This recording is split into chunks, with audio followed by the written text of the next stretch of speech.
Well, let's begin our discussion, Mr. Tembo. Firstly, you resigned from your political party that you founded, the Patriots for Economic Progress, and now you're an independent candidate running for office in for Roma constituency. How do you feel about making that decision? First of all, I mean, when you begin a political party, there's some sentiment attached to it, and having to break away from it. Was that decision very difficult for you to make? Of course it was, and it was painful. It still is painful. Yes, because Chisha, we made a lot of effort over the past 5 years in terms of contributing to the governance of this country, providing checks and balances, and we incurred, a lot of hardships. I'm sure you remember I was arrested, I think, about 13 times. The police would come to my house and cut my door with grinders, and so on and so forth. In Kawambwa there, during the by-election for Kawambwa Central, we were attacked. I was stabbed with a knife in a police station. So all those are hardships which I had to go through over the past 5 years, just to rally support for the presidential bid. So the fact that we were not able to file in our presidential ticket together with my brother, Engineer Chanda Katotowe, was very painful. And when that happened, it was a question of really sitting down and saying, okay, what next? Should we just resign our fate and just, take the back seat over the next 2 months, or can we consider something else to do? So I had an idea to say, you know what, since they've converted our party into a church and we are not in a position to contest elections under the party, why don't we file in as independent presidential candidates? So that was the initial discussion. And so the issue now was, that was a Friday really, the last day for nominations. It was logistically impossible for us to rally 1,000 supporters from the various provinces, ship them to Lusaka and process them under ECZ as independent candidates, because the ones we had processed were done under the Patriots for Economic Progress. So that one was a non-starter. It couldn't happen. So we said, okay, fine, since we can't file in nominations as independent presidential candidates, why don't we consider, going to Parliament so that we can contribute to the governance of this country, through Parliament, given the circumstances we faced ourselves with. And so I said, okay, fine. For me, I think I can go for a seat in Lusaka. And we looked around. I figured, okay, Roma would be a good seat because it's within my area. I come from Gwerere. And I asked my brother, Honorable Chanda Katotowe, to say, why don't you consider contesting your previous seat, which is the Ruapura, seat, and independent. So he advised, say, no, the candidate that we had adopted under PEP is someone who had to resign as a civil servant to contest the seat. So it wouldn't be appropriate to suddenly get the seat away from him and say, the president is contesting this seat, so it's better we let him contest as an independent in Wapura there. So I proposed to Honorable Chanda Katotowe to say, why don't you consider then standing, as an independent candidate within Lusaka, maybe Lusaka Central? And so the question that arose was, okay, fine, if we both stand as independents, then who is going to run the party? Who's going to push for the party? We can't let the party just die a natural death because the Registrar of Societies has converted our party into a church. There has to be someone to push for the party to be restored and for the party to remain vibrant. So a resolution was reached between myself and my brother, Honorable Chanda Katotowe, to say, since he had already been to Parliament as a member of Parliament, he said, okay, maybe you go for it under Roma, and I'll remain with the party. And that's how we organized the general conference of the party, and we elected him as president of the party while I pursue the Roma seat as an independent candidate. Now, when it comes to the conversion of the political party to a church, I mean, there was some clarification that that wasn't the case. It wasn't really completed. Did you not check your records? Did you make sure? Did you do your due diligence before going to file it? So if you remember the press briefings, the 2 press briefings that we had, which is something that I always advise, members of the media who came to me with a similar question. We clearly produced the printout, which ECZ gave us when we went to file in our nomination. So ECZ gave us a printout from Registrar of Societies. It's a stamped printout. It was printed on the 7th of May, and it clearly shows that the party is a church. And even during our press briefings, we circulated that. I'm sure you saw a copy of that. You understand? Yes.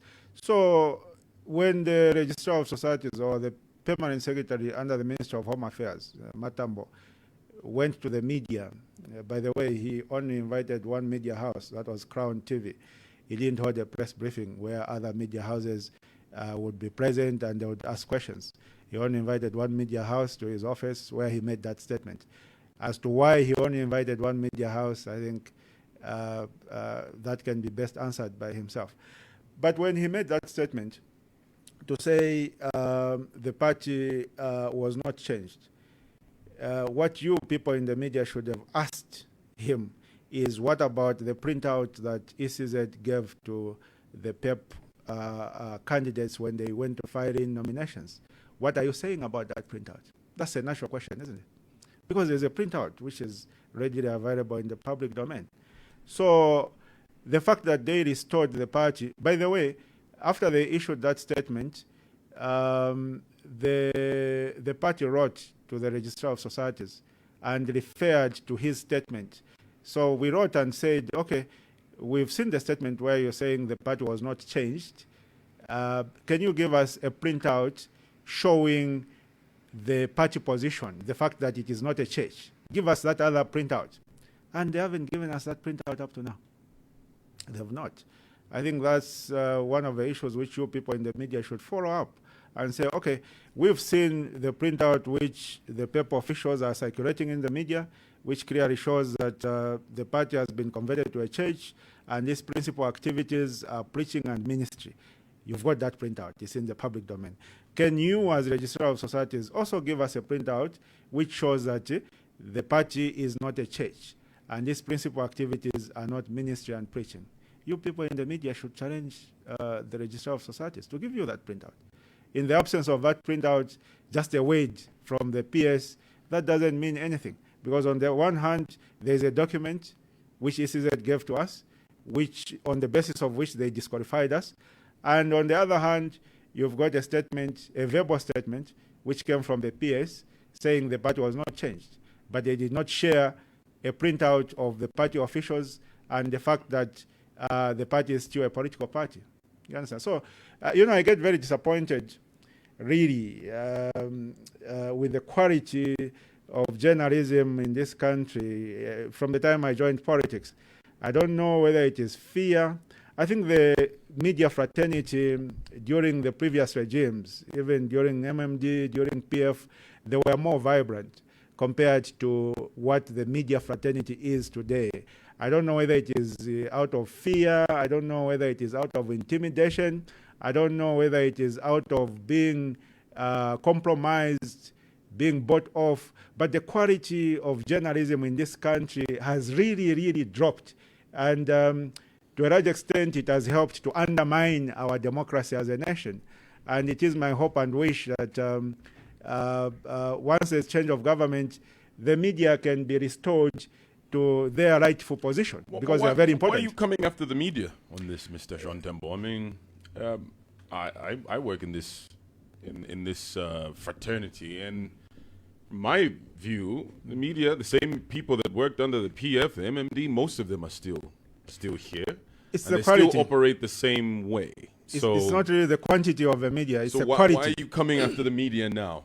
Because that question you've asked me. Because they've come and covered you, and that question you've asked me, Chisha, is a question that I've been receiving from other media houses as well. Which question specifically? The question of saying, why did you have to contest as an independent candidate on the one hand, So I would ask them to say, do you live in this country? Have you been monitoring what has been happening? The statements we've been issuing about our, nomination being declined by ECZ on the basis of the fact that our party was changed to a church. And when you look at the sequence of events, I would expect the media to really fully engage the Ministry of Home Affairs and get to the bottom of this issue. But they seem to be afraid of engaging the Ministry of Home Affairs to get to the bottom of this issue. They are more comfortable, calling Mr. Sean Tembo or Honorable Chanda Katotowe and asking them silly questions, what I would consider silly questions. So the quality of journalism is very, very poor. The writing is on the wall. You can see that with regard to this issue, the misbehavior is on that side, and the clarity needs to come from that side. You understand? Because from your standpoint, PS Home Affairs issued a statement where he claimed that the party was not changed, but you've never seen a document. So if you are a diligent media house and you are a diligent journalist, you would say, okay, fine.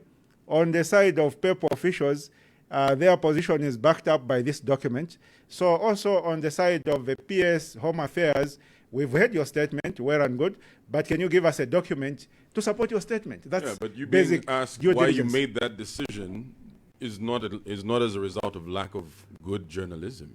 You could have made any sort of decision after you found out that Anyway, the bottom your line political is that party was turned into a church. the bottom line is that I'm very disappointed with the quality of journalism in this country. I'm very, very disappointed. And it's my sincere hope and wish that one day it will change to its, vibrant days when a journalist would have that passion to get to the bottom of something, would go to a press briefing and ask, relevant, tough questions to senior government officials and not be shy to ask the pertinent questions. You get the point? Not to be in defense of the media, but I think the media start doing their job. But either way, let's get down to the constituency that you're contesting for. You say because you're from Ngwerere, which is the area that after the new delimitation, and so you feel this is the constituency that you're going for. Do people in that area, if we go to the area and speak to people there, what will they say about your activities in that constituency? You mean our campaign activities? Yeah. Even before the campaign activities, just because the community should feel an impact of you being there. Yeah, so, the role of a member of parliament really, the way I see it, is basically twofold. On one hand, you need to be able to advocate for better laws in parliament, so enact better laws in parliament and ensure that bad laws are abolished. You understand? That is the legislative duty of a member of parliament.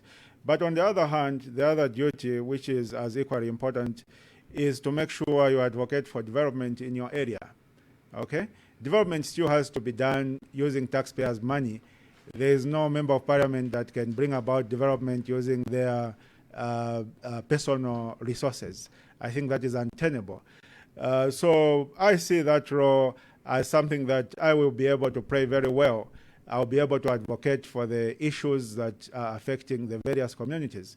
I've gone on the ground. I've engaged the residents of all the 5 wards. I know the issues facing. What are those issues? I know the issues facing Siruiza ward, which is essentially from Thorn Park area there, Chiruru area, and parts of Ruangwa, as well as North Mid area.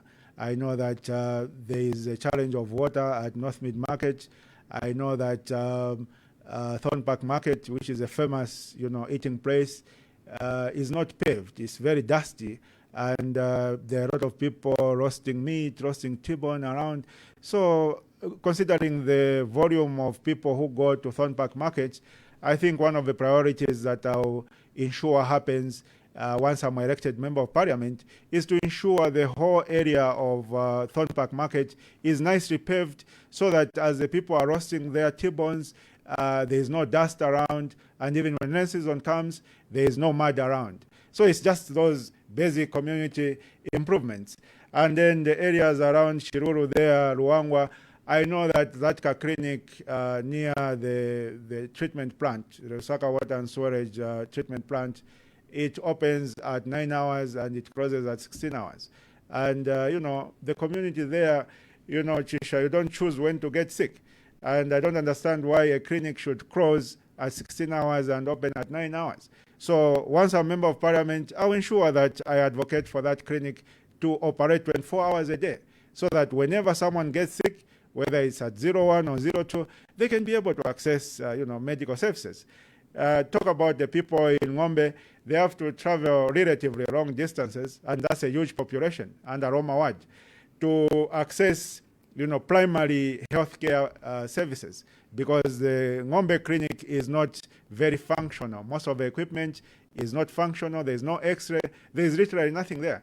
So for there, I would advocate to make sure that a primary hospital is built, considering the the population of people, because you've got Old Ngombe, you've got New Ngombe, you've got Foxdale, Kasisi area there. You are talking about close to 200,000 people. They need a primary hospital. People don't have money to book, taxis to go to Charleston. That's quite far. You understand? So those are some of the issues in Karingaringa there. There's a lot of flooding happening in Karingaringa. And when I went on the ground and investigated, I found that most of the flooding is taking place because the drainages get blocked with the waste. And the reason the drainages get blocked by waste is because the waste collection companies charge a lot of money.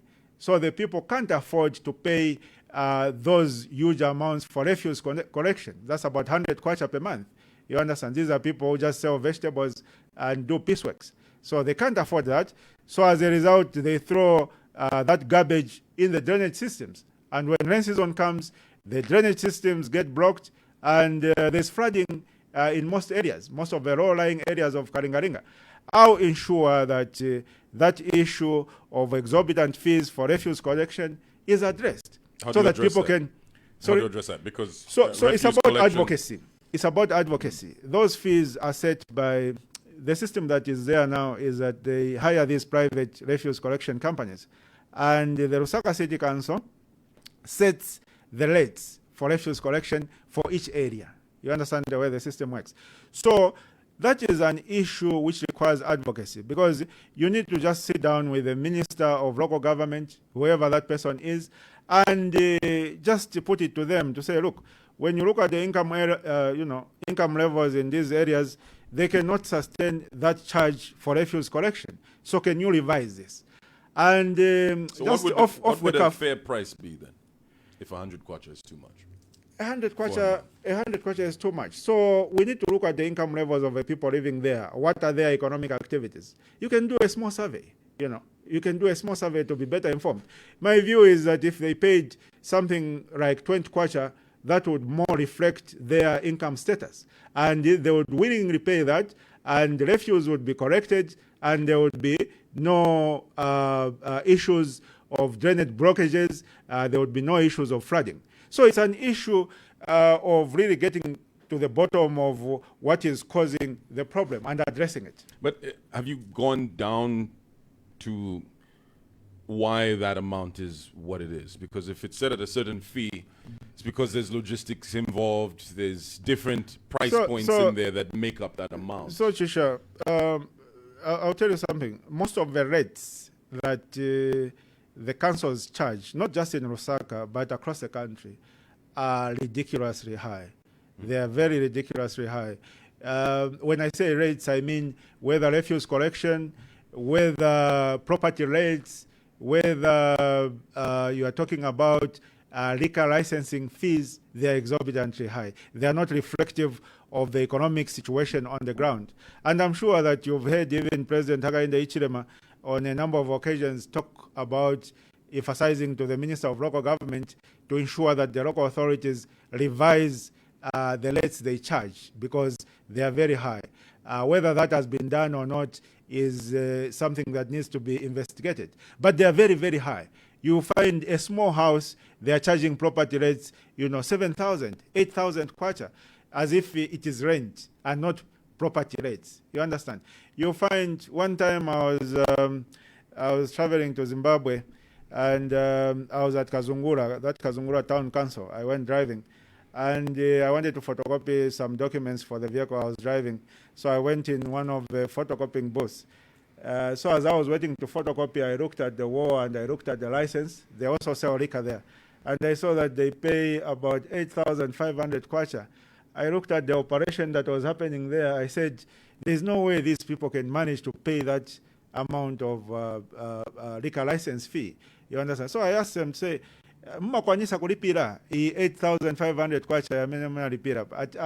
Stima kwanisa. Wama boti valira. So hapa, ametalipirako, last time nakwanisa kulipirako was about 3 years ago. So when you've got very high rates, the levels of compliance are low, and the reason is simple. People can't afford. So one of the biggest reforms that need to be done in these local authorities, not just in Lusaka, but across the country, is to make sure that all the rates that they charge, not just refuse collection, but all the rates, are reflective of the income levels on the ground. Well, if you just joined us, we have Mr. Sean Tembo, who is aspiring to be Member of Parliament for Roma constituency as on an independent stance there. Now, voters often say MPs disappear after elections. How will you stay accessible and accountable to Roma residents monthly? Because when you become a Member of Parliament, your primary role is lawmaking.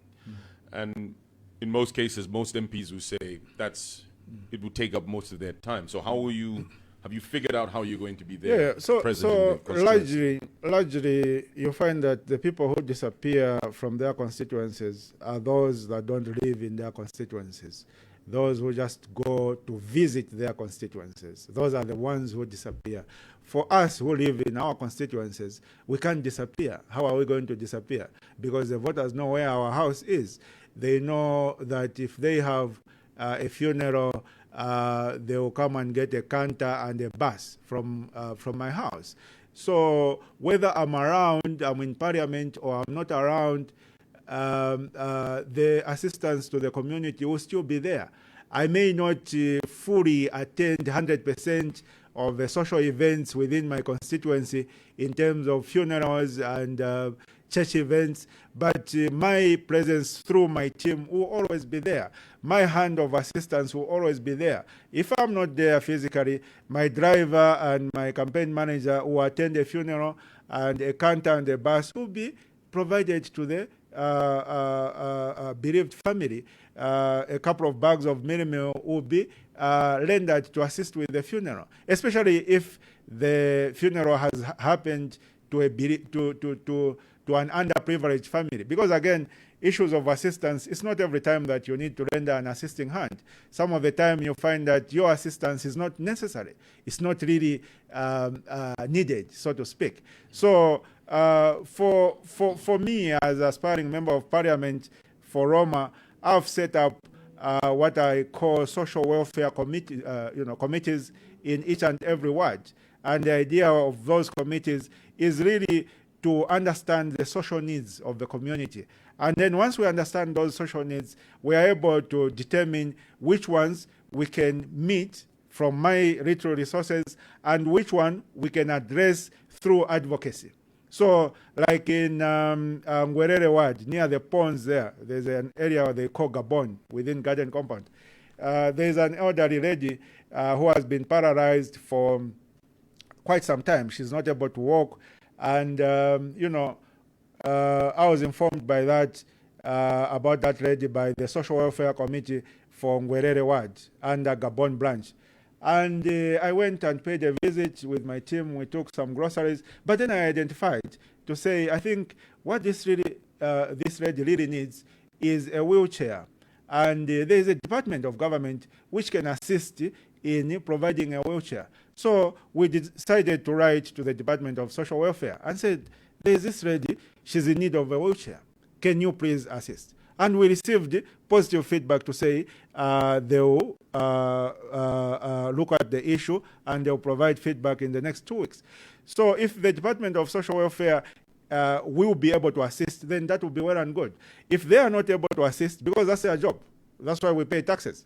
If they are not able to assist, then now that's when we'll say, okay, can we consider a fundraising venture in the community so that we buy a wheelchair?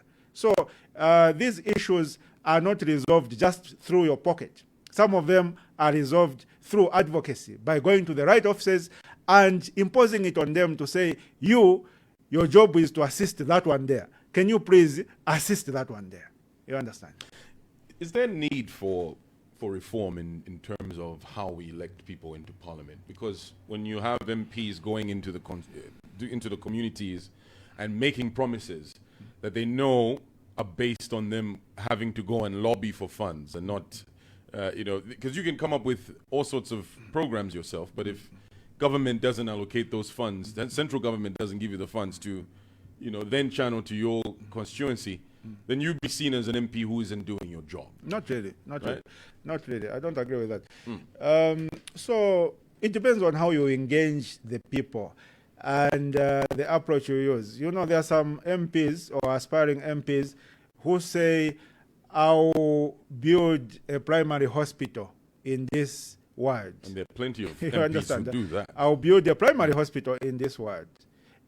When you say that, you're essentially saying that you have the money or you have somewhere to get the money and you personally build the hospital. For me, I make it very clear the things that I will be able to do personally and the things that I will advocate to government to be done.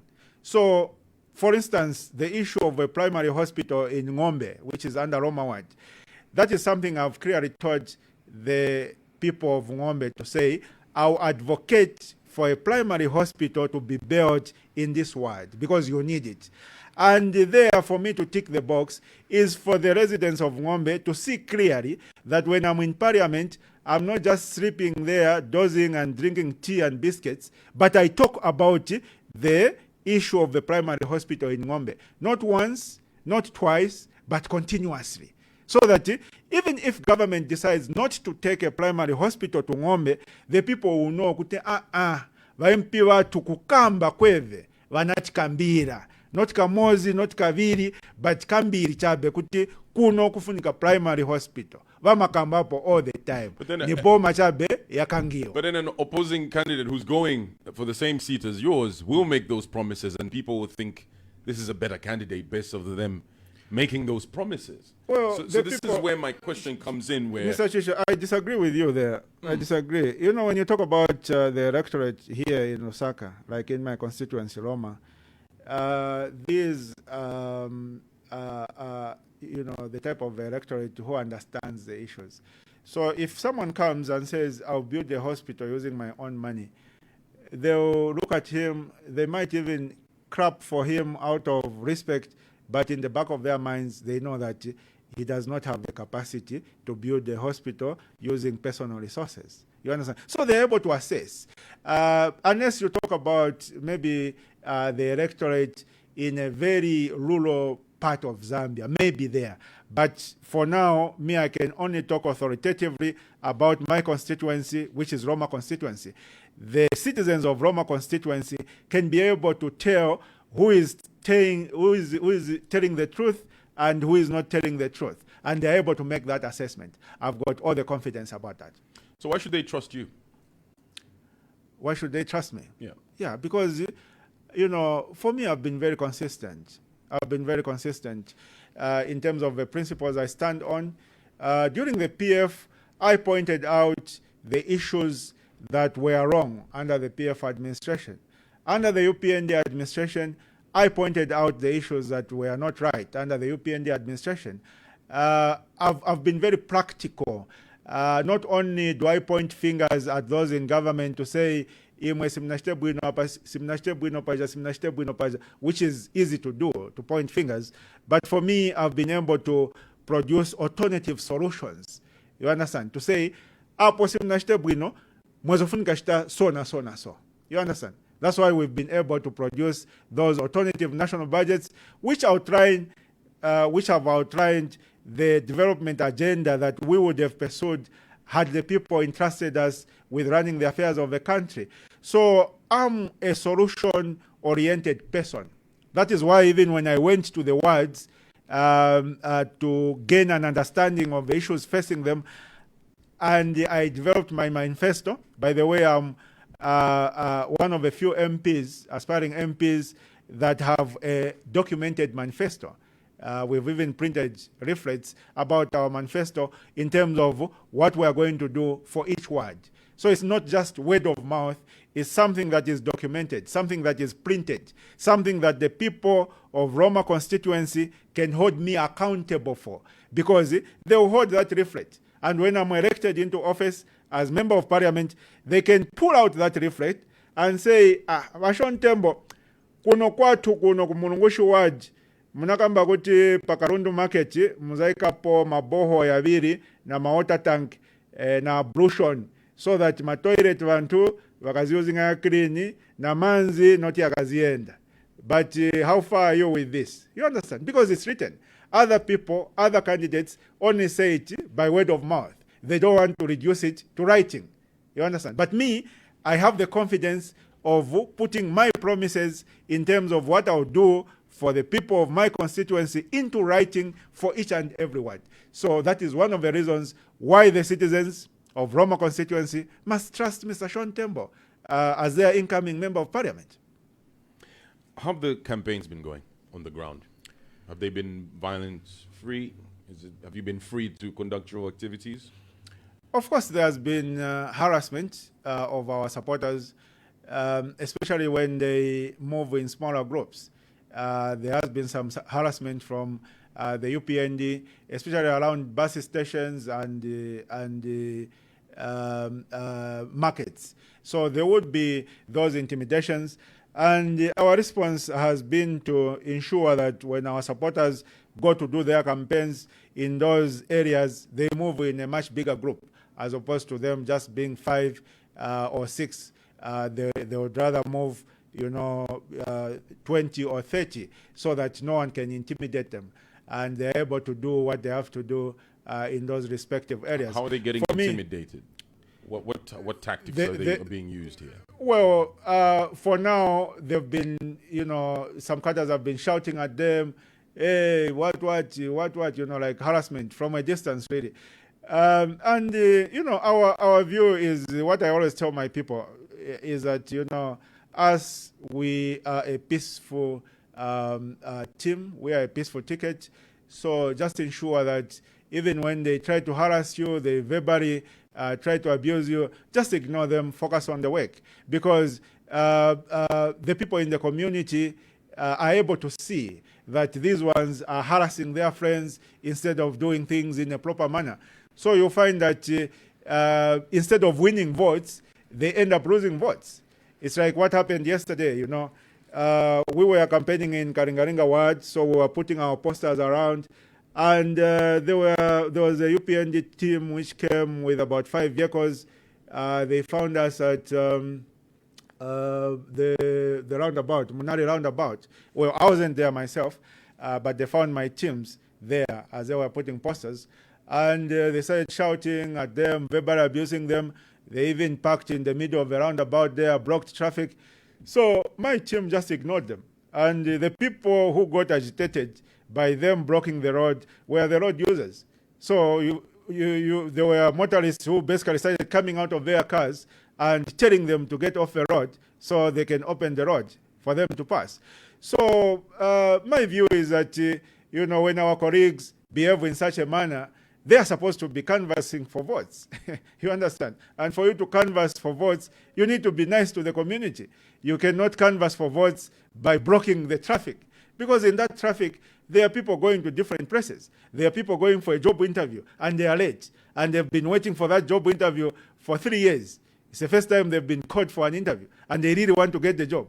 And then you, because you feel you are ruling party, you feel you have the audacity to block the road and make that person lose the job interview. Do you think that person would vote for you? They would definitely not vote for you. So our approach has always been that this harassment that our colleagues in the ruling party do actually ends up undermining themselves in the eyes of the community instead of helping them to canvass for votes. And for us, we might look weak in the eyes of the community, but the fact that we are peace-loving and we focus on doing our campaigns, we end up endearing ourselves in the eyes of the community. And by endearing ourselves to the community, we end up garnering votes. And when election day comes, that will be reflected on the ballot.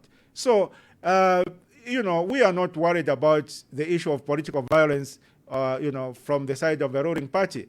We know that the more violence they perpetrate against us, whether it is physical violence or verbal violence, they decampaign themselves.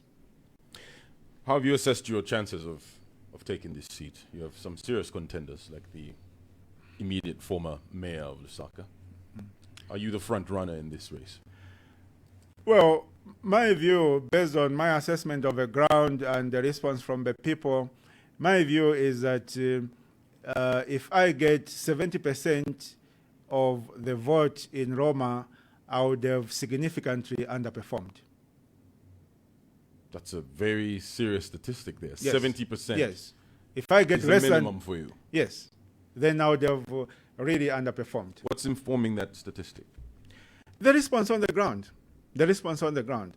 So, you go in a household and, the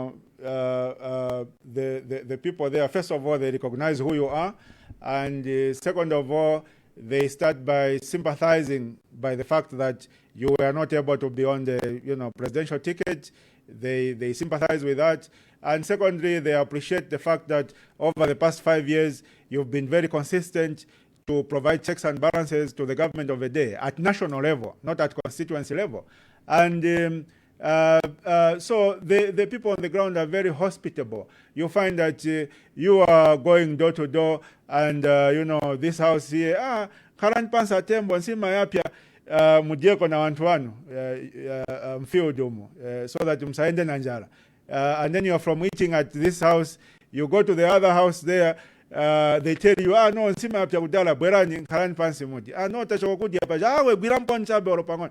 So when you go in the community, and the community is being that hospitable, they are offering you food instead of you offering the food to distribute to the people on the ground. Then it shows that there's genuine love of your candidacy. There's a genuine love for your ticket. And that is what gives me the assurance that in this election under Roma constituency, if I don't score above 70%, then I would have significantly underperformed. Well, very soon we'll be opening up the phone lines for you who's listening to join in this conversation. No, so if you're from Roma constituency and you have any concerns, any comments, you're free to, send them through. You can go to Hot FM Zambia, our Facebook page, leave your comment in the comment section there, and we will read it as we continue with the show. Now, there are people who have asked questions as to why go this independent route rather than going and endorsing a presidential candidate and standing by that presidential candidate, Mr. Tembo. Why haven't you taken that route this time around? So by the time, Mr. Chisha, by the time it was becoming evident that we are not going to resolve our issue and that ECZ would not allow our nomination, which was on Friday. It was the last day of nominations. And almost all political parties at that time, they had already adopted their candidates, and some of their candidates had already filed in their nominations. So I couldn't go to another political party and say, can you field me in as your parliamentary candidate in this constituency? Because, that train had already passed, that ship had already sailed. So it was inevitable. If I wanted to be in parliament, it was inevitable that I stand as an independent candidate. As to the issue of endorsement of a presidential candidate, I would definitely endorse a presidential candidate. I would definitely do that. And that will happen not so far from now. And I just want to make it very clear. Already? Yeah. Have you made the decision already? Yes, I've already made the decision. And I want to make it very clear that when my endorsement comes, it will not be a surprise. It will be an expected endorsement. So we are just trying to put some things in place to ensure that we set a date when I'll formally make my endorsement of the preferred presidential candidate. But of course, that question arises as we do the campaigns. You know, people say, Sean Tembo hapa MP ni paspuni chabe, tivotera paspuni. Ni paspuni chabe. But manja president of honorable pa presidential ticket tikavotere bandani. So they would ask that question. And since you're on the ground, you're not on a media house, the way I am here, I'll tell them, presidential osa dauta na kudauta niya wachabe. You understand? So on the ground, the people on the ground have got clarity who they must vote for at presidential. But in terms of publicly, we'll do that formally, we'll organize an event, and then we'll do a formal endorsement of the preferred presidential candidate. But like I said, it will not be a surprise. How soon can we expect that endorsement? In the next week or two, we should be able to do that. Now, there's a lot of unemployment. Yes. You know, in the different constituencies, and when you look at the constituency that you are aspiring for, very unique because you have, you know, there's the upper class and there's a lower class, and so your campaign has to cut across, which makes the dynamic quite interesting. But what plans do you have to, you know, to bridge that gap, especially with unemployment, especially with CDF, for example? Do you have a plan of how you're going to utilize those funds to create jobs and just fund some projects? For CDF, in terms of projects in the community, I think the key thing there is really to ensure that when there's a CDF project taking place in the constituency, the manpower comes from within the constituency.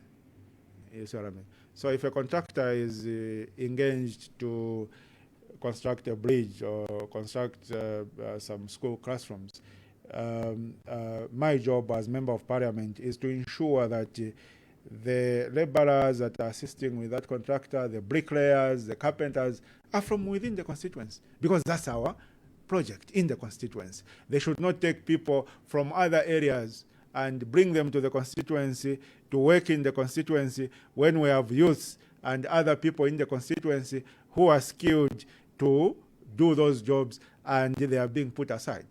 You understand? So it's about advocacy and ensuring that there's compliance. You understand?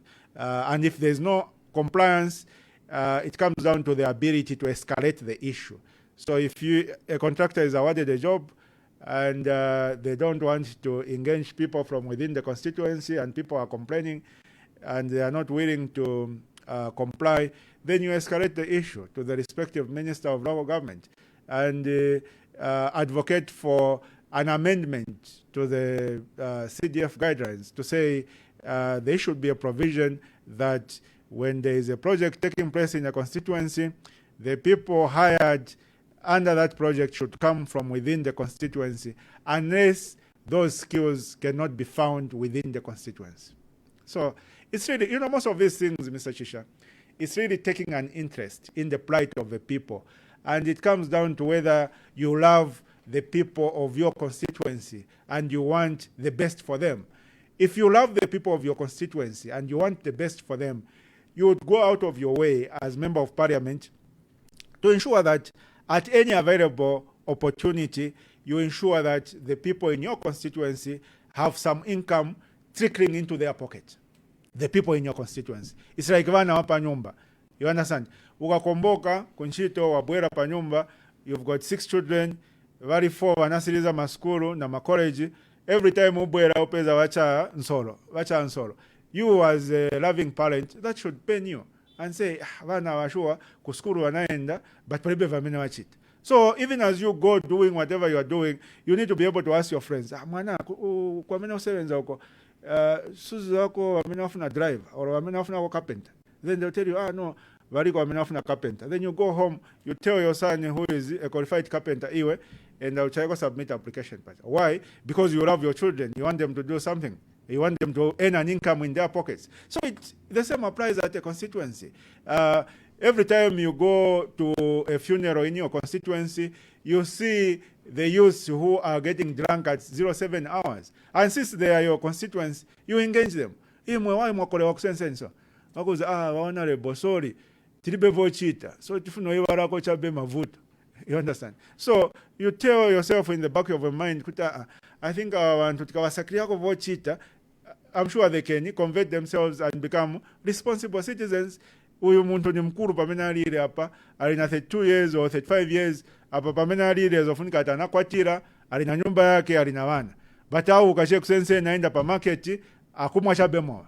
You understand? So when there's an opportunity of an economic activity within the constituency, let's say through a CDF project, I will ensure that my people within the constituency are considered first before any other person. But CDF in its current form, do you think is effective? Or do you have any proposed amendments that would make it more effective? The biggest challenge of CDF is that it is on paper and not in the bank account. So if there's any reform to be done to CDF, is to ensure that government disburses the CDF and they do so on time. You know, when we were doing the presidential campaign with my brother, Honorable Chandakatoto, we traveled far and wide, across this country. And during our trip to Eastern Province, when we were in Rumezi district, we were told by one of the officials at the council there that the last CDF allocation which they received in terms of money was 2023. And this is 2026. And that problem, Chisha, cuts across the country. So you find that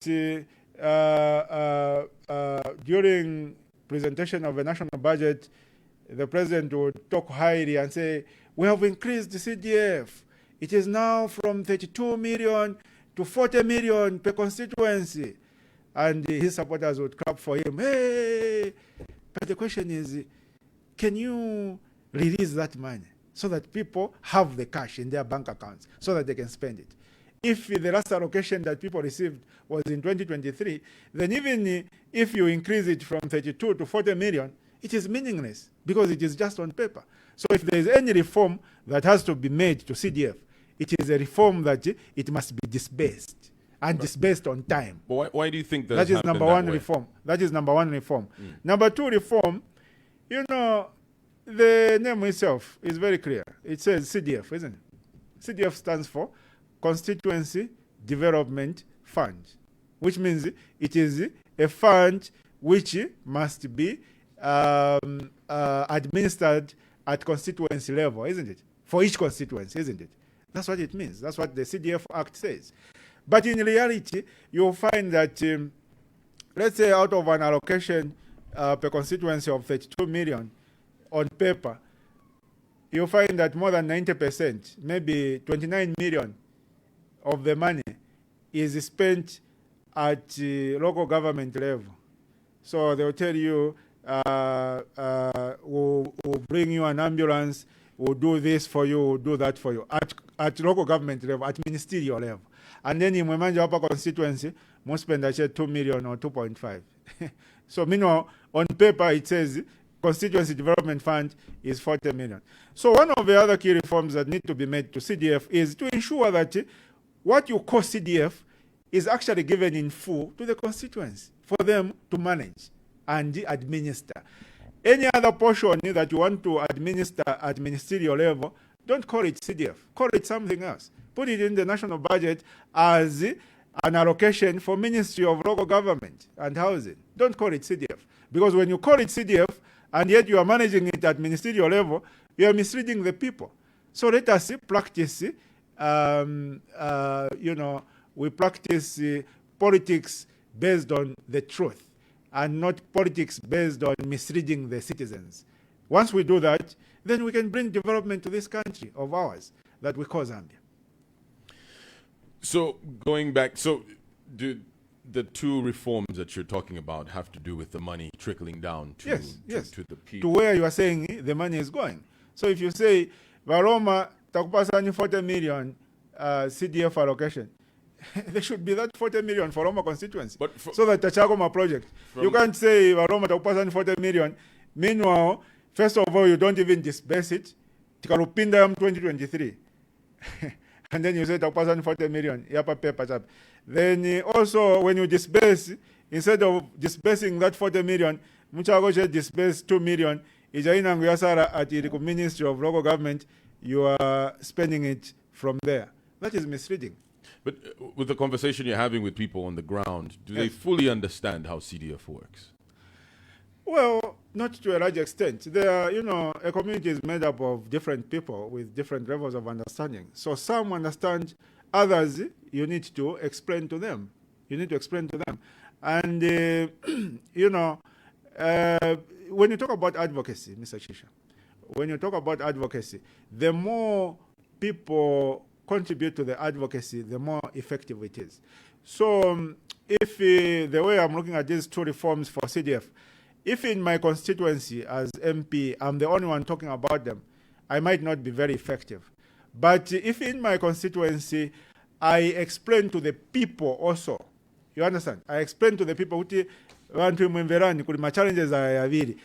tell your government to address them? And these people, when they call into radio stations, when they do community engagements with the government officials, they raise those issues. So in addition to my voice, there's a voice that comes directly from the community. Then it's more effective. So one of my primary responsibilities, once I'm elected as Member of Parliament for Roma constituency, is to ensure that the people understand what their government should do for them and what it is not doing for them. So that at any given time, they're able to also contribute to the advocacy by themselves and not just wait for Mr. Sean Tembo to advocate for them. Because Mr. Sean Tembo's voice is just one voice. But if thousands of other citizens understand what their government is not doing for them and they advocate, then the government will respond positive. So you need to empower the people so that the people can contribute to the advocacy as well, as opposed to taking it as a one-man show and you as MP, you are the only one advocating for the people. What will Roma constituency look like if you're voted into office and you have 5 years? How will it look after that 5 years? The basic challenges that the people are facing will be resolved. They'll be resolved. When I say basic challenges, I mean challenges like, lack of access to water. Water is a big issue in the constituency, largely because of there used to be some, especially in the areas of Ngwerere ward and Kalingalinga ward, to some extent also Ngombe ward, because water connection fees are very high. People are required to pay as high as 2,800 kwacha to connect to the Lusaka Water and Storage water network, in addition to their own materials. And when there was that Millennium Challenge Account project where they were doing water reticulation in some parts of Lusaka, I'm sure you remember that, about 5-6 years ago. So after Lusaka Water put a network of pipes, they decommissioned some community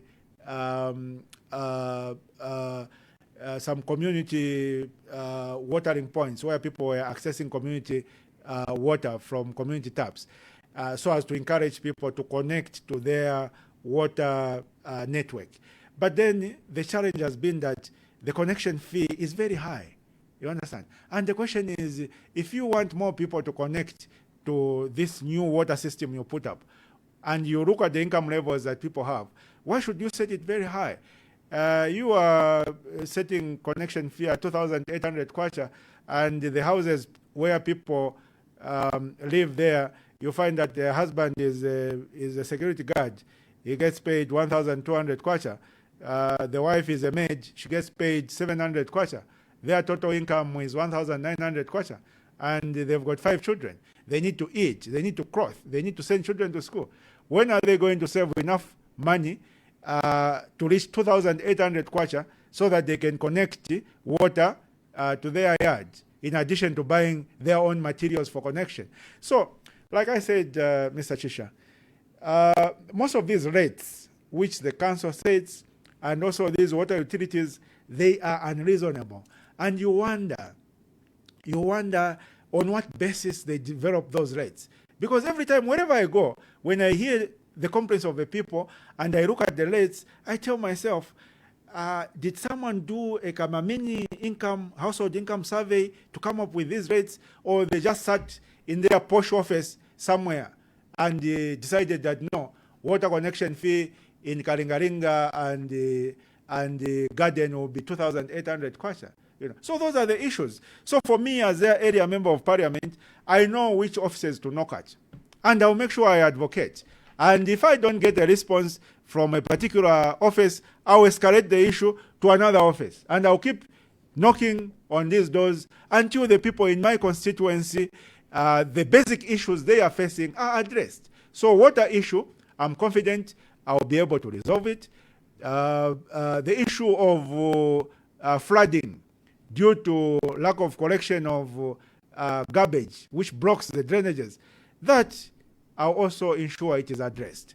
The issue of medical facilities, clinics, closing at unreasonable hours and opening at unreasonable hours, I'm sure that will be addressed. Because it's just engaging. I'll go and knock at the minister's office, the Minister of Health, and tell the Minister of Health, say, Honorable, hii clinic yetu hii ku Ruangwa huku near Lusaka Water and Sewage Ponds, why mvala 16 hours? Why musegula 9 hours? Muntu akadwala nanga pakati hapa azaenda kuti vantu vamakhala block of manyumba umu aso wana coin 1 kwacha iza alibe coin ali block aliche pa new on, because it's easy for people to say no, but you've got the nearest primary hospital in Chipata. Chipata is how many kilometers? Even if you book a yango upezati ya bweresa ya yango ileta 120 kwacha, vantu vamakhala 1 month akalipo gwirako 100 mmanja, so 100 akalipo igwirako or 3 months yapita ama gwirako che maximum maybe 20 kwacha or 1 year ipita vantu venango in my constituency akalipo gwirako 100 mmanja, so kuigwirako chabe not at ni yake or vamtumako chabe atenda kagureko something pass agwirako 100 mmanja 1 year yapita akalipo igwirako 100. And then those are the people who you are saying that no, to collect your garbage zambo charging ngani ma 100 kwacha. They can't afford. You understand? They simply can't afford. The levels of poverty out there are very high. But because people who make decisions, ni vantu wangala kumayadi, vaenda motoka ya company, air conditioned na driver, they go in an air conditioned office and then they sit and say, how much should be the garbage collection fee for Karingaringa and the garden? Then they say, ipangenche 100. Because to him, 100 is the tip he gives when he goes for lunch.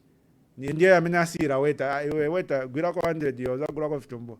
Au na mongariense 100 ija is a small amount. Out there it's not. You understand? So there has to be that realization. And me, since I live among my people in the constituency, when I go and knock in those offices, nzawa was managing director Warusaka Water and Sewage. Water connection fee amenye mna peginga 2,800 kwacha ya kulisa maningi, you know, and it's affecting the issue of sanitation because people don't have access to water. Everyone needs water to ensure sanitation. That's why cholera is here. Every rain season you have cholera, like it's a traditional ceremony. So 2,800 kwacha amenye mwaika wa managing director chosango ni 0 imozi kurastu, so that you encourage 280 kwacha, and then more people will be able to connect to the water system, and then the issue of cholera will come down. So I'll be able to sit down and engage these people for the benefit of the residents of my constituency, Roma constituency. All right, give us a call, 0974-870-877. We have Mr. Sean Tembo, who's aspiring to be Roma constituency member of parliament. Call us now. Call now and be part of the show. Dial 0974-870-877. The Hot Seat on Hot FM. Hello, good morning. Good morning. Good morning. What's your name? Mr. Chembe. Mr. Tembo Chembe. mwakabwanja. Taukabwino wachembe mwakabwanja. Katitumila mamemo musaka garden. Tembo nitumila ku Lwango extension. Oyo yame mwayimirira mwe tumulayizibe mushe Umame mugamba ti mu Luangwa muli ka clinic abantu aba babavotera mu centro. Mu Luangwa na Mulima kula ku Chirulu nje Lima. Bala babanya kuvotera pa Phone Park ni mu centro. So umamwe mabwe mu problem ikulu ine kwa meni nkali ya Luangwa extension. Tuenze na former councillor wa Adian Banda. Ujabeze kukanya siku wao. Na uja waku mcheni mu North Meat. Na ebeze kukema tinkwao. So kwa tukituko cheze chovuta beze kudonsa na swazi wa tuinela yake. So na mwa tembo mwame mabwa mkwimia tinja nde mu Roma manja nkala Roma. Kali nezo votera Mulima Bati bambi bavotera ibitozo votera musuwale jumameno musuwale jumo. Ndiye Roma amene. So leje ilina musokwenza kudale. Bambi bamanye bamanga kusaidia kubamali opa kubula musuwale jinango kula ku skulu kongwerere. Bama votera pa North Meat.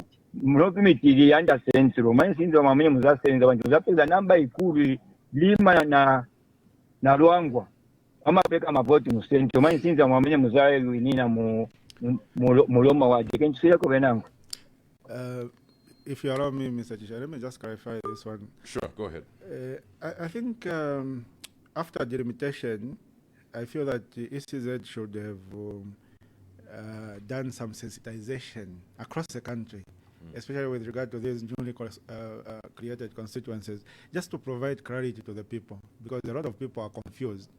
I was attending a meeting among my constituents the other day at Karundo Market, and the biggest concern was that their voters card is showing that they are under Mandevu. These are people in Ngombe, they live in Ngombe. So Ngombe is under Roma Ward, and Roma Ward used to be part of Mandevu. You understand? Roma Ward and Ngwerere Ward. But when they created this new constituency called Roma, they moved those two wards, Roma and Ngwerere, to Roma constituency. And then they got Sirwiza and Murungushi wards, which includes the North Mid that he's talking about. They moved them from Lusaka Central to Roma constituency. And then they also took Karingaringa ward from Munari constituency to Roma constituency. So my view is that ECZ have not done a good job of sensitizing the people, because remember the voter registration exercise ended before delimitation. So people's voters cards still show the old constituencies. You understand?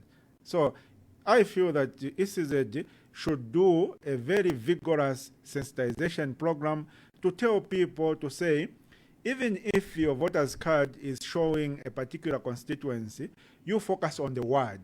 If that ward has been moved to a new constituency, it means you vote under the new constituency. There is a lot of confusion with regard to that on the ground. I can assure you that. Thank you. All right. Well, let's pick up some more calls. Hello, good morning. Good morning. Yes. Good morning. What's your name? My name is Mputa Ngalande. Sorry, if you have us on loudspeaker, just use your mouthpiece, please. Sure. I have removed. All right. You said your name is? Mputa. Mputa. All right. Please go ahead, Mputa. Are you from Roma constituency? Yes. I vote from Ngwerere Ward, Ngwerere Primary School. All right. Please go ahead, sir. Yes, Mr. Tembo, good morning. Good morning, sir. Yes, Mr. Tembo, being one of the community youth leaders, I'm impressed with how well you know the area and what challenge the area is facing. I, for one, have to say that you have my vote because of the things that you have talked about. Having been in a ward development committee and also leading young people in my ward, I can attest a lot of issues that you have highlighted, the issues that we tried to solve as community leaders together with the council and the ward development committee. Let's hope you do your work diligently in terms of making sure that the voter understands. Because when we look at all the candidates that we have, I don't think there's anyone that has articulated or brought out issues that speak to what the challenges in the communities are. and I wish you good luck. Mputa, thank you very much for your call. Looks like you've struck a nerve there with Mputa. Yeah, with knowing the issues on the ground. Yeah, we take time to listen to the people on the ground, not just to get their vote, but to assist them so that they can uplift their lives. There's a difference when you're engaging people so that they can give you their vote, and when you're engaging people so that you can help to uplift their lives. Me, when I engage with the people on the ground, I do it so that I can help to uplift their lives. But are you also explaining your limitations as to what you can't do? Because there's so many expectations people have of members of parliament. Indeed. And they heap all that on the MP. Indeed. But are you also telling them, this is where my work starts and where it ends? Are those conversations that you're having with the people on the ground? Indeed.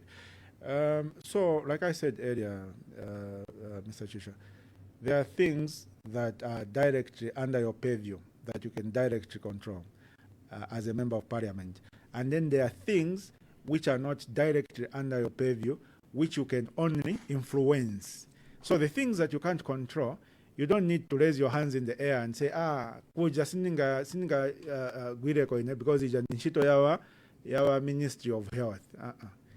Provided the people who are affected are your constituents, there is something you can do about it.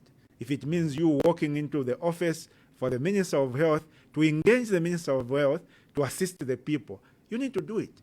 So there is where you can do direct intervention, and there's where you can do advocacy by influencing the assistance of the people. Yes. Have you assessed how former MPs have handled this area? I know it used to be part of a larger constituency, but have you seen their work in the past and maybe some of the mistakes that they made, and maybe you don't want to trade into that territory? If you ask me, Mr. Chisha, I think, for instance, Roma ward has been terribly neglected. There's an area next to Ngombe. So you have Old Ngombe near the police there. Then you have New Ngombe around Mindstone School there. And then there's a big area which recently came up. It's called Kasisi. The first time I heard of Kasisi, I thought of Kasisi, that other far area where there's Kasisi orphanage. But there's a neighborhood there behind Foxdale. So it's called Foxdale Kasisi. And the road branches off from Zambezi Road at Indian Filling Station. You know that Indian Filling Station along Zambezi Road. That road is very, very bad. And that area was under Mandevo constituency. And I know that Mandevo constituency has allocation of the necessary equipment. They've got the grader, they've got the tippers. So I've always taught myself to say, why was this area neglected this badly? The road is so dilapidated, and there's a huge community living there. The small cars can hardly pass. When you go there, you would think you are in a remote part of Zambia and not in Lusaka. All that is needed there is really to bring some gravel. You raise the road a little bit high, and then you level it with a grader, and then you bring a compactor, you compact it. So it's still a gravel road, but a decent gravel road. And if you have the equipment to do that over 5 years, why not do it? So there are certain things that I feel were a result of just neglect, like not really caring about the constituents, and not a limitation of resources. There are certain things which, when you look at, you would say, I think ndarama zinavuta chape. But there are certain things which I consider a result of neglect, not caring, to say, our want to every day waenda mkarod koipa. Even within Kasisi Mwamuja Foxdale area, when you look at the Tuma roads passing, they are deplorable. A grader hasn't passed through there, I think, in more than 10 years, in my view. That is one of the things that we immediately address, because it can be addressed. Because the equipment is there, the fuel is there, it's just the will. And loving the people, the residents of the area, looking at this person, they have to go to work, they drive like a small car, a Vitz, and they have to go through a road like this. How often do they have to change their suspension? At what cost? You understand? You need to think about that. If you think about that, it means you care about your constituents. And if you care about your constituents, it means you'll be able to do something to help them, something which is within your power to assist. What about security? We know junkies are a problem. Yes. You know, and you're Yes. a former police officer. How do you Yes. handle that? Yes. Yeah. So the issue of junkies and security, it's a question of really collaborating with the community. There are certain areas where the police station is too far away. Okay, there are certain areas where the police station is too far away, and that helps to contribute to the crime levels. And in those areas, we'll definitely advocate for a police station to or a police post to be put up in an area. But also, one of the other big issues, in my view, which contributes to high levels of crime is the bad relations which tend to be there between the community and the police. You understand? You know, for the police to be effective, for the police to be able to do their job properly, which is to fight crime, they need to have good relations with the community. That's very important. So, most of the areas of conflict between the community and the police is with regard to the way the police enforce their so-called shishita. You understand? They tend, in my view, they tend to be unreasonable sometimes. Because you find this man is coming from a funeral. There's a funeral within the neighborhood. He's coming from a funeral, maybe with these women. Maybe they were singing in that choir at the funeral, and they are now walking home. And it's 02. And you as a police, you protect the community. You can tell these people look decent, and they claim they are coming from a funeral. If you doubt, you can go with them. Go to the funeral and ask the people at the funeral, I want wachoka pano. And the people will tell you, wachoka pano. Then you can even escort them home or let them go. But if you are going to be unreasonable as police officers and just arrest people, wakuuzani wantu tachoka pa maliro paja tenzo imba kwaya tienda kunyumba panyumba nipaja pakona mawagwira, you lock them up. In the morning you make them pay admission of guilty, vachetwa kumanchito wantu wagona mmasales. You know what that does? It creates a conflict between the police and the community. And once there's a conflict between the police and the community will not be anxious to assist the police in whatever little investigations they are trying to do. It then undermines the work of the police to fight crime. So me as a member of parliament for my area, in terms of fighting crime, one of the biggest responsibilities that I will ensure I discharge is to ensure there are good relations between the police and the community. And that requires engagement. So every now and then, I will call the officer in charge, I call the station inspector, I call the CIO, and we have a meeting with the members of the community so that the community can raise their concerns and the police can listen. The police can also raise their concerns and the community can listen. And that would bring about harmony in the community, thereby helping both the constituents, my constituents, as well as the police. All right, give us a call, 0974-870-877. Mr. Sean Tembo is my guest here on the hot seat. He is aspiring to be Member of Parliament for Roma constituency. My name is Chisha Mwambe. I am your host. Call us now. Hello, good morning. Hey, morning. How are you? Doing good, thank you. How are you? I'm good. All right, what's your name? I'm Abinazudu Kalingalinga. Sorry, you said your name is? Abinazudu from Kalingalinga. Okay, please go ahead, sir. Yes. We need support us in Kalingalinga. Sorry, we don't know anyone. When I was in Roma constituency. You don't know anyone? Yes. You haven't seen any posters, people coming to your house, or? Yes, I haven't Nothing. seen anyone, so I can ask Mr. Panda to get my line to call me so that we can talk. All right. Can you give us his line? All right, no, we will we'll pass your number on to him, yeah? Okay. All right. No, thank you very much. All right, your welcome. Call. All right. 0974-870-877. Is that concerning to you when you hear a member of Roma constituency saying they don't know anyone who's running? Well, it's for office possible. in that area? It's possible. It depends on what he does and his job schedule. Yeah, it's possible. It's possible. You're talking about hundreds of thousands of people, so It's unreasonable to believe or to think that each and every constituent will know about the candidates and will know who is aspiring. It's unreasonable. Yeah. Recently, there's been talks of this campaign period being boring, not too many activities. Yeah, people don't have money. You know, people. There's literally no resources on the ground. Because you need resources to ensure that you reach as many constituents as possible, and that requires money. People don't have money. We don't have money. That's why it's a bit on the quiet side. But we are doing what we can with the little that we have. 0974-870-877. Give us a call now. What's your question or contribution? We would love to hear from you. Hello, good morning. Hello, good morning. Morning, what's your name? This is Tony. Good morning, Honorable Sean. Good morning, my brother. How are you? Good.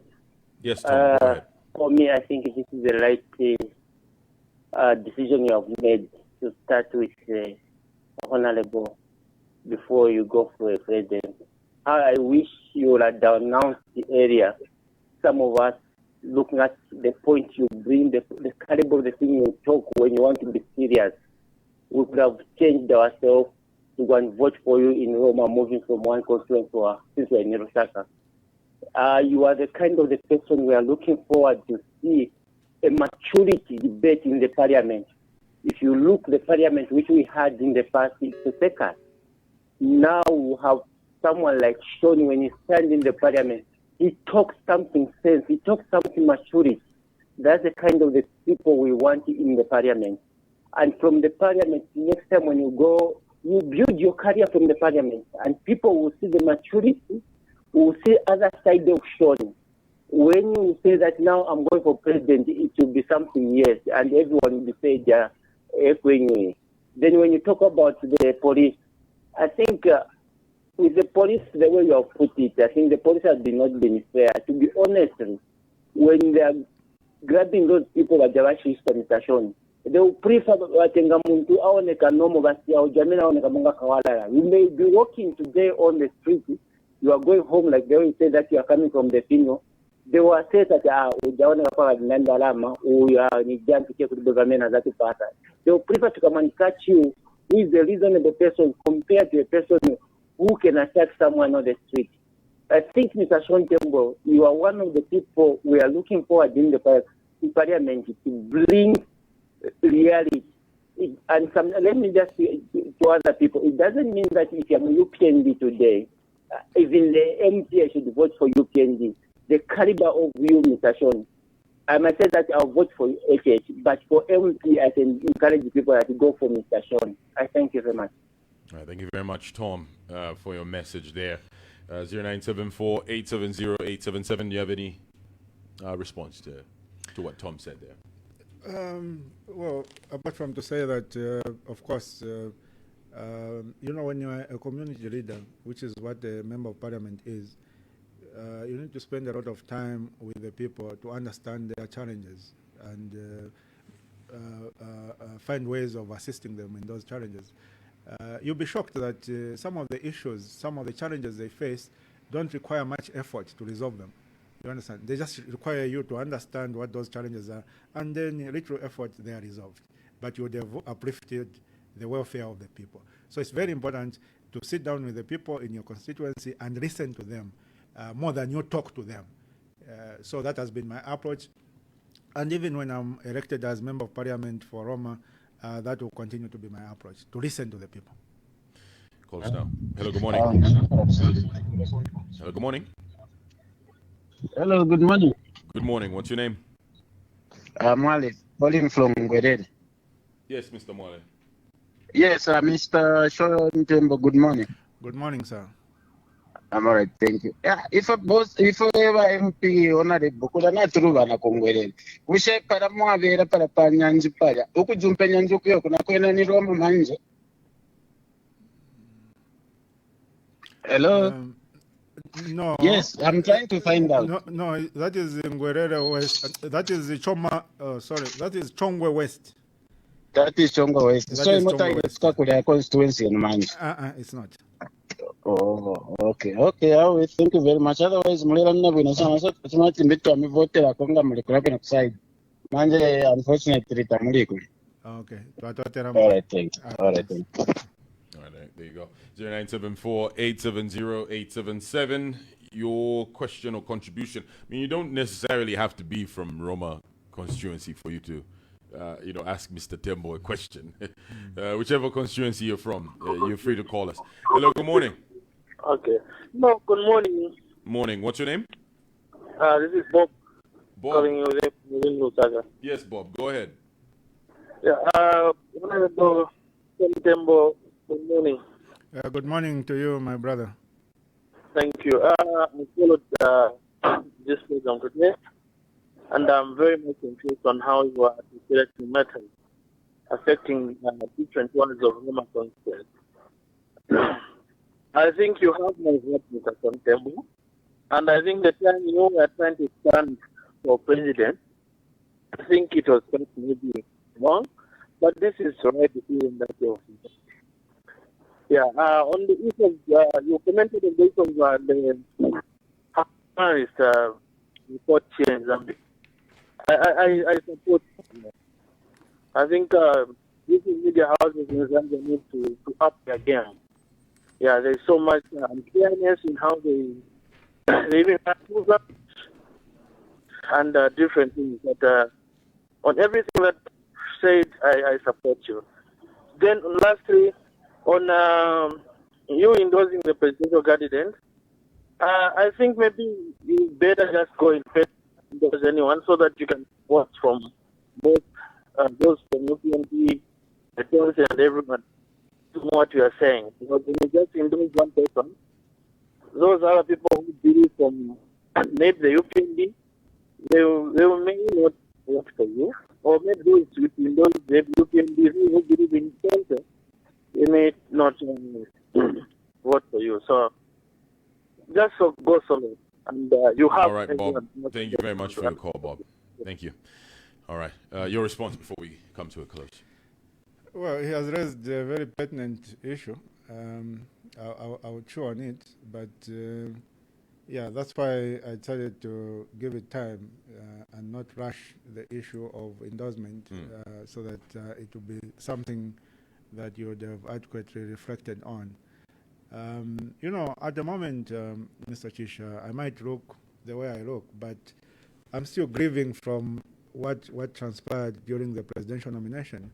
And it will require, obviously, a few more weeks to really fully recover from that. Because you're not talking about just a short-term issue. You're talking about an investment that happened over more than 5 years. I'm sure you are in the media fraternity. I'm sure you saw that we never really rested in terms of providing checks and balances and providing, alternative solutions to national issues over the past 5 years. And not to be on the presidential ballot is something that is still very painful. And we are slowly recuperating from it. Obviously, it will take a bit of time.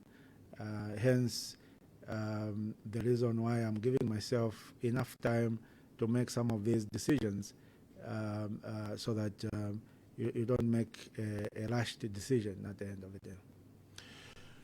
Well, we're coming to a close. People from Roma constituency are listening to you, Mr. Tembo. Indeed. You can speak directly to them why they should cast, a vote for you on the 13th of August. Indeed.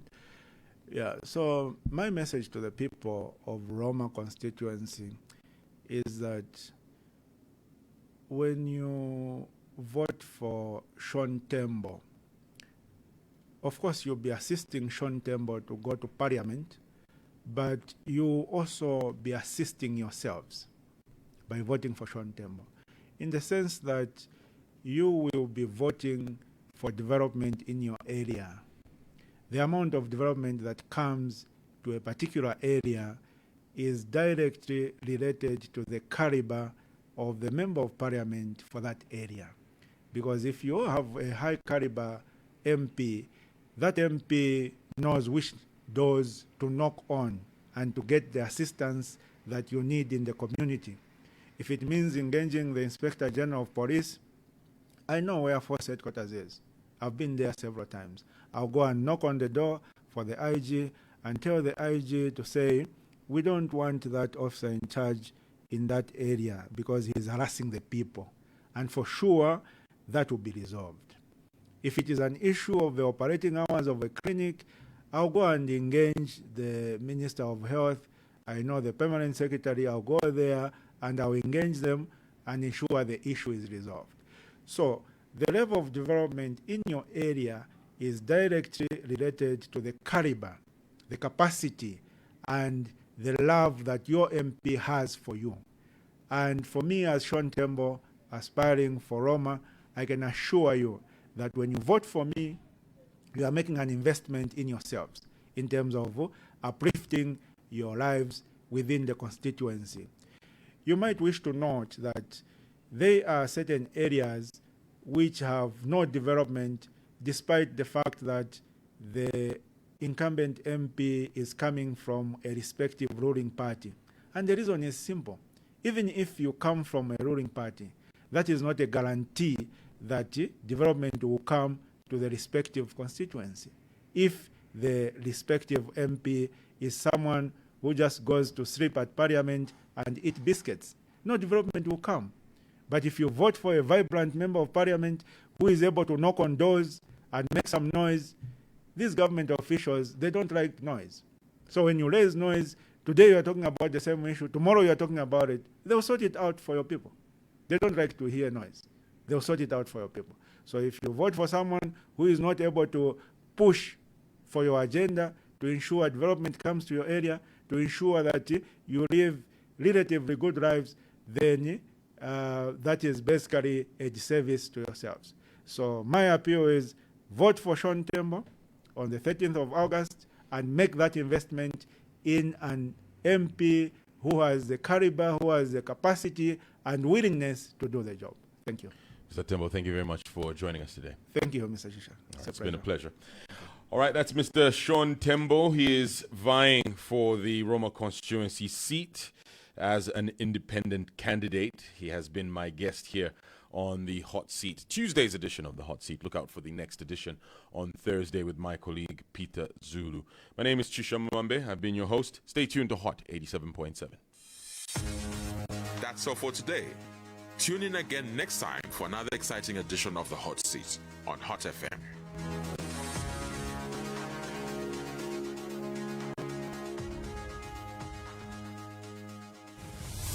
This is Maro Auto Spares. With that check engine light on your dash or anything else, Maro is your one-stop shop for all your genuine auto spares for your car. From Nissan, Toyota, Mercedes-Benz, Mitsubishi, Subaru, Mazda, and all other car brands in Zambia with pricing that is better than the other guys. Don't waste your time. Call Maro on 0977 434 717 or visit them along Chilumbulu Road opposite Livana Secondary School at Mount Meru Filling Station and in Chilenje with branches in Ndola and Joma. Maro Auto Spares. Genuine parts your car will ever need. Make delicious homemade meals effortlessly with new Bento noodles with spice and herb. Mama B's making Bento tonight. Good, better, Bento.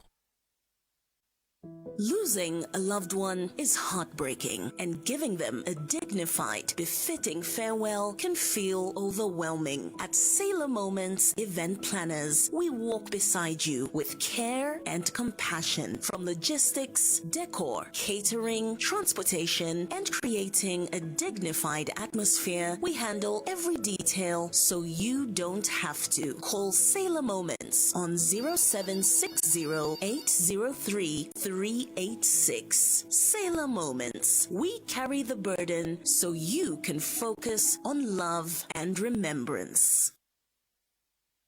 Ignite your brand's potential with Hot Print Limited Premier Branding and Printing Services. On offer are branded quality corporate attire such as caps, t-shirts, and shirts. Do you need that perfect promotional product? We supply affordable branded pens, mug cups, key holders, water bottles, flasks, notebooks, and diaries. Dive into our vibrant indoor and outdoor collateral such as teardrops, pull-up banners, gazebos, umbrellas, backdrops, telescopic flags, and many other display items. Turn your vision into reality with Hot Prints Limited. Call or WhatsApp us on 0760-790-442 or 0970-969-641 or 0774-704-655 or email us on info@hotprints.co.zm or visit us at Hot Prints House 9A, corner of Chituli and Sibweni Roads, North Mid Lusaka. Follow our Facebook page at Hot Prints Limited. Hot Prints Limited. We source it, we brand it, we deliver it.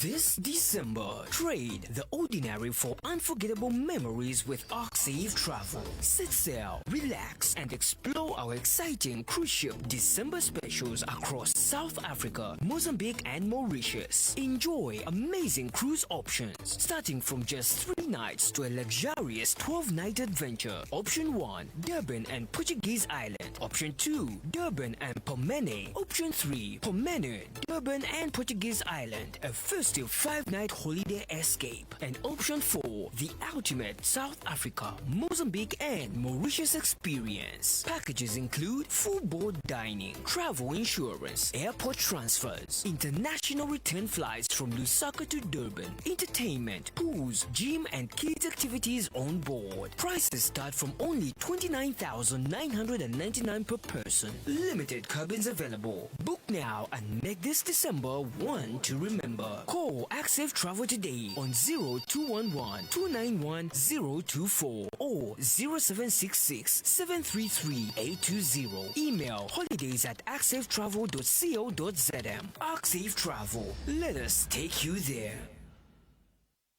Give me another. Okay. In fact, give me 2. Daddy's going to finish these fritters. They are nice. Where did you buy them from? I fried them, Daddy. I did. You mean you bought them? No, Daddy. He prepared them using Vitumbua flour mix. Mommy bought. Vitumbua flour mix, Daddy. It's new. You just add yeast and water. And onto the frying pan. Easy peasy, like lemon squeezy. Simple. And Give me the rest, then you'll fry some more. Daddy, it's me who fried them. I thought Daddy never liked fritters. Now I do. Vitumbua flour mix. Vitumbua flour mix is a pre-mixed flour. Easy to prepare, quicker, and cost-saving. Available in 10 kg packs. So if you like or sell fritters, demand for Vitumbua flour mix and get value for your money. Vitumbua flour mix, a new product from National Milling Corporation. Zambia's pride, nationwide. Hello, 6 Miles. As we turn 14 years, your friendly neighborhood hypermarket, Cheers Hypermarket, has gotten closer to you. Enjoy butchery, confectionery, grocery, food, and winery shopping in a friendly supermarket that offers a family experience. Cheers Hypermarket 6 Miles. 14 years of friendly family supermarket shopping. Cheers Hypermarket, now open in 6 Miles. Cheers, mate.